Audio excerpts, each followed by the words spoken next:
Tonight, ambush fallout, growing questions about the deadly attack killing 4 American special ops soldiers in Niger. Republican lawmakers say there are conflicting stories as one of the fallen is laid to rest. Killer on the loose, police taking extreme measures as they search for a possible serial killer. 3 victims shot in the same neighborhood, why authorities are looking for this mystery person seen on surveillance video. Caught in the storm, devastating tornadoes ripping through the heartland, tearing the roof off of a casino. The crowd at a concert, including the governor, forced to evacuate. New harassment accusations, the movie director facing allegations from dozens of women, and the new Bill O'Reilly bombshell, reportedly paying $32 million to settle a claim, why he says he's the victim. And top secret, thousands of classified documents about the Kennedy assassination about to be made public. The day conspiracy theorists have been waiting for. From ABC News, this is ABC World News Tonight. Good evening, and thanks for joining us on this Sunday. I'm Tom Llamas, and we begin tonight with the fallout over that deadly ambush overseas and the deaths of 4 American special ops soldiers. Conflicting reports surrounding the ambush and how the 4 soldiers died more than 2 weeks ago. Sergeant LaDavid Johnson laid to rest, his family at the center of a public battle over comments President Trump made during a condolence call to Johnson's pregnant widow. The war of words now involving the president's chief of staff, John Kelly, and Florida Congresswoman Federica Wilson, who claims General Kelly owes the nation an apology for lying to the American people about comments she never made. Meanwhile, Republicans and Democrats demanding answers about the mission from the Trump administration. The White House yet to publicly respond. ABC's David Wright leads us off. In Florida, a tearful goodbye. Sergeant LaDavid Johnson's pregnant widow, dressed in white, kissed his casket, also white. The couple's 2 young children there as well. Sergeant Johnson was one of 4 U.S. soldiers killed in Niger October 4th. So at this point, we have conflicting stories. We want to be able to get the full, accurate story and get it right. Republican lawmakers on key committees that oversee the military say they're not being given a clear picture what happened in Niger. We don't know exactly where we're at in the world militarily and what we're doing. I didn't know there was 1,000 troops in Niger. A senior intelligence official tells ABC News the military saw the mission as routine. The risk so low, the soldiers did not use armored vehicles and did not have a drone overhead. In fact, months before this attack, the U.S. military's Africa Command warned Congress of increasing threats and complained about the lack of helicopters and drones, noting that only 20 to 30% of its intelligence, surveillance, and reconnaissance needs were being met. Quote, "This limits situational understanding, support to operations, and fails to offer threat indications and warnings." Mr. President, did you authorize the mission in Niger? Thanks, Peter. Thank you all very much. President Trump has yet to comment on the specifics of the ambush. Instead, he continues to feud with the Florida Congresswoman who accused him of being insensitive during his phone call with Sergeant Johnson's widow. Today, the president called her wacky Congresswoman Wilson, the gift that keeps on giving. And David Wright joins us live from the White House. David, President Trump is promising the biggest tax cut ever, but now there are concerns about how this may impact Americans' retirement plans. That's right. The Wall Street Journal is reporting that lawmakers are considering drastic reductions to the amount that people can save in their 401ks. Currently, younger people can save up to $18,000 pre-tax, older people slightly more. Well, the new bill, according to the Journal, is considering cuts of up to $2,400 a year as a contribution. That would make it much harder for people to save for retirement, Tom. A major headline, no doubt. All right, David Wright, thanks so much. And this program note, Senator John McCain will be the guest for an exclusive interview on The View tomorrow. Next tonight, new developments in the manhunt for a possible serial killer on the loose in Tampa. 3 victims in the same neighborhood killed in less than 2 weeks. Authorities looking for the person seen on surveillance video, hoping that person can give them information leading to an arrest. ABC's Victor Oquendo is in Tampa.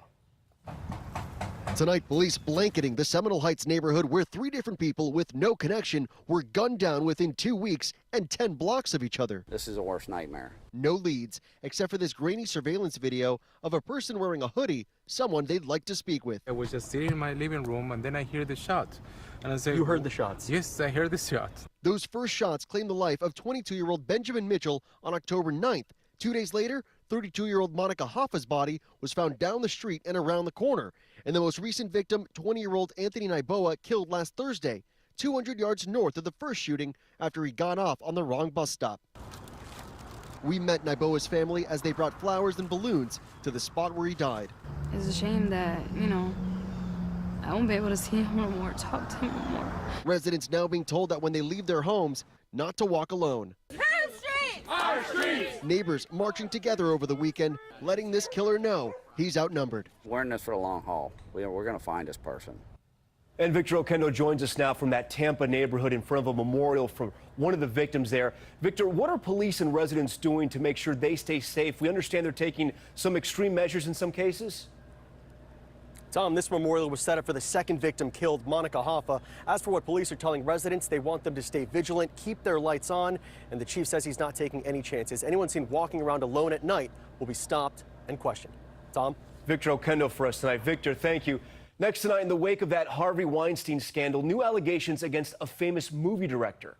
The Los Angeles Times reporting James Toback has been accused of sexually harassing more than 30 women over the last 3 decades. Toback, the writer and director of movies such as Black and White and Bugsy, the latest in an explosion of claims from one industry to another. Here's ABC's Eva Pilgrim. Tonight, a new bombshell. Hollywood director James Toback now being accused by at least 38 women of sexual harassment and assault.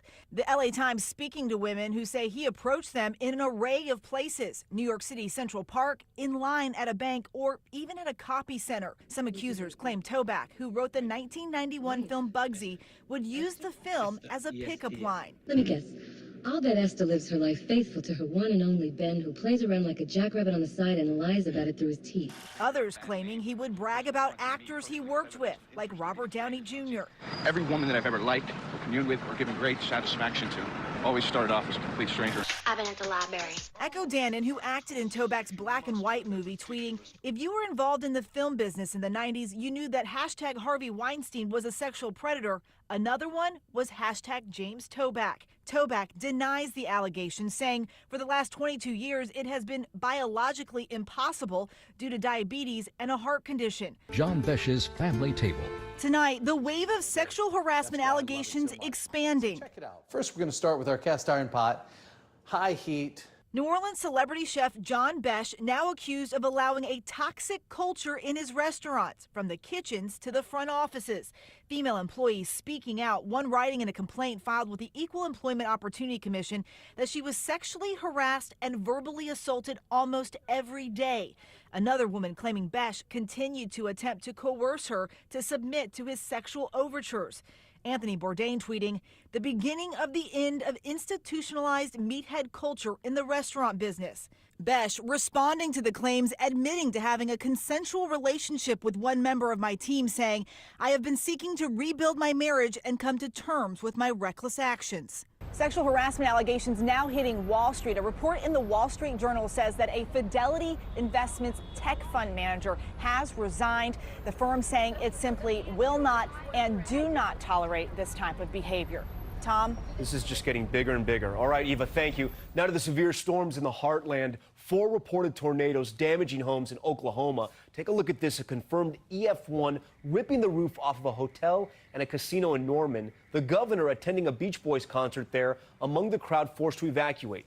ABC senior meteorologist Rob Marciano with those images. Lightning lighting up the skies over Oklahoma. This twister dropping down next to the interstate. Oh, look at that. Just one of more than 50 reports of severe weather tormenting Tornado Alley last night. This KFOR news crew in Norman ambushed by an EF1 tornado, packing winds over 85 miles an hour. That's a tornado, dude. That same twister assaulting the Riverwind Casino, packed for a Beach Boys concert. Coming in good. Rain gushing through the roof, spilling into the auditorium. Outside, power lines and trees toppled. This building shredded. Torrential rain blinding drivers trying to get around.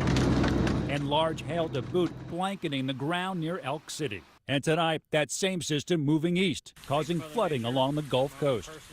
Let's get right to Rob now with the forecast. And Rob, you're still tracking the storm tonight? Yeah, it's spread out. We've got rain all the way to Chicago, but down across the Gulf Coast. That's where the heaviest rain is, and through New Orleans, Mobile, Alabama, even a little spin coming off the Gulf. So that rain's going to be heavy at times tonight. Do want to mention what's going on out west. We've got an extreme Santa Ana event setting up, that high pressure building in that'll send those winds offshore, drying things out, humidity levels between 5 and 10% around Los Angeles. That plus some of the warmest air we've seen this month. Excessive heat warnings up for temperatures getting close to or over 100 degrees, with winds gusting 50, 60 miles an hour for tomorrow, for Tuesday, and again on Wednesday, Tom. Triple-digit heat. All right, Rob, thanks so much. Next tonight, the alleged terror plot foiled in Miami. Authorities say the suspect, inspired by ISIS, caught in an undercover FBI operation. He's accused of planning his attack with a weapon of mass destruction set to turn it off in a mall. Here's ABC's Adrian Bankert. The FBI arresting an alleged bomber in an undercover sting operation, first reported by the Miami Herald. Tonight, 53-year-old Vicente Solano in federal custody after allegedly planning to blow up a huge shopping center with what authorities call a weapon of mass destruction. Solano had reportedly targeted the Dolphin Mall just west of Miami.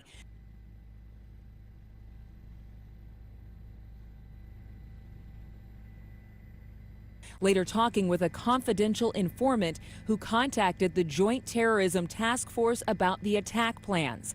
Authorities say there's evidence online that Solano made pro-Islamic State videos, but no indication he was directed by terrorists. The Dolphin Mall confirms to ABC News the FBI is currently conducting an investigation, but they'll not comment on this case. A source also telling us Solano never had access to any real explosives. He's scheduled to appear in court tomorrow. Tom? Adrian Bankert for us tonight. Adrian, thank you. Next, the deadly shooting in Girard, Ohio. Officer Justin Leo shot and killed. Police responding to a domestic call about a man inside a home with several weapons. Authorities say there was a brief conversation before the gunman opened fire. The suspect shot and killed by Officer Leo's partner. No one else was inside the house. Next, the JFK files revealed. After decades of secrecy and countless conspiracy theories, thousands of classified documents about the Kennedy assassination are about to be made public. President Trump tweeting he is allowing the documents to be released, even though Congress, in fact, mandating the timetable for their declassification back in 1992. ABC's Kenneth Moten is in Dallas. Tonight, the mother of all conspiracy theories reignited. President Kennedy has been shot in Dallas, Texas. With President Trump tweeting, "I will be allowing as president the long blocked and classified JFK files to be opened." The release of 3,000 secret documents from the FBI and CIA, first put into motion in 1992, may reveal more answers about the shooting and the killer Lee Harvey Oswald. The lack of evidence has never stopped conspiracy theorists. The most recent ABC News Washington Post poll finds 62% of Americans still believe others besides Oswald were involved, despite the film and even the Warren Commission. The commission, of course, finding Oswald fired from his perch at the book depository, but the question that has been at the center of the conspiracy, was there a second gunman on this grassy knoll? Also fueling decades of speculation, Texas nightclub owner Jack Ruby's shocking murder of Oswald on live TV. And questions about the role of the Russians, the Cubans, the mafia, even the CIA. What we will find out is possibly what the FBI and the CIA knew about Oswald and didn't disclose to the Warren Commission, the original investigating body, or never told the public over the years. Congressman Joseph P. Kennedy tonight saying he was looking for more than just a tweet from the president. It would have been nice if there was some communication between this administration and members of our family. And Kenneth Moten joins us live from the site of President Kennedy's assassination. And Kenneth, what are the experts telling you about what they think the classified documents may show Oswald was doing in the days leading up to the shooting? Well, Tom, these experts say that they could show that the CIA had critical information that Oswald was potentially dangerous 7 weeks before this assassination. Is something that would be quite embarrassing for the CIA if they didn't tell anyone, including the FBI. Tom? Kenneth Moten for us tonight. Kenneth, thank you. And there's still much more ahead on World News Tonight this Sunday. We'll take you to this massive warehouse fire, why firefighters say it will take days to put it out. Plus, the hidden dangers that may be inside of your home. Are you missing recall notices that could put your family at risk? How to find out. And why police say it's all in the family for this mother and her children. The string of robberies mom, son, and daughter are accused of. Stay with us. This is ABC World News Tonight, brought to you by Liberty Mutual Insurance.